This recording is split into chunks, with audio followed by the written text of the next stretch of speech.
యోహాను సువార్త 16వ అధ్యాయము 32వ వచనము 3వ లైన్ అండి.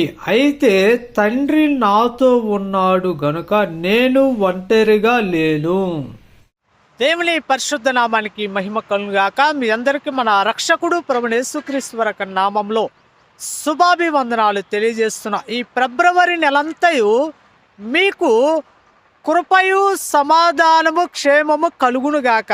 గమనించండి ప్రియ అక్క, చెల్లి, తమ్ముడు, అన్న, శ్రద్ధగా ఈ మాటలు వినవలసిందిగా మనవి చేస్తున్నాను. యేసుక్రీస్తు ప్రభువారే సాక్ష్యాన్ని ఇస్తున్నాడండి. ఆయనే స్వయాగా సాక్ష్యం ఇస్తున్నాడు.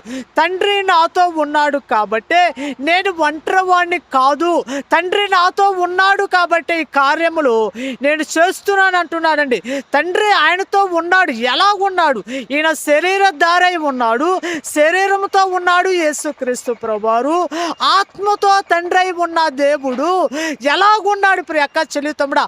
ఆయనతో ఎలాగున్నాడు, నాతో ఉన్నాడని ఆయన ఎలాగ సాక్ష్యం ఇస్తున్నాడంటే వారిద్దరి మధ్య ఉన్న సంబంధము, వారిద్దరి మధ్య ఉన్న సహవాసము, వారిద్దరి మధ్య ఉన్న సంబంధముతో కూడిన సహవాసము యేసుక్రీస్తు ప్రభు వారికి తండ్రికి వ్యక్తిగతంగా సంబంధము సహవాసము కలిగి ఉన్నాడు కాబట్టి తండ్రి నాతో ఉన్నాడు అని చెప్తున్నాడు.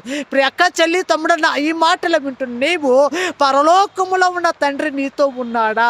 ఆయనతో సంబంధం కలిగి ఉన్నావా? ఆయనతో సహవాసం కలిగి ఉన్నావా? ఆయనతో సంబంధము సహవాసం కలిగి ఉంటే నీవు కూడా ఇలాంటి సాక్ష్యాన్ని ఇవ్వగలటానికి శక్తిమంతుడుగా మార్చబడతావు.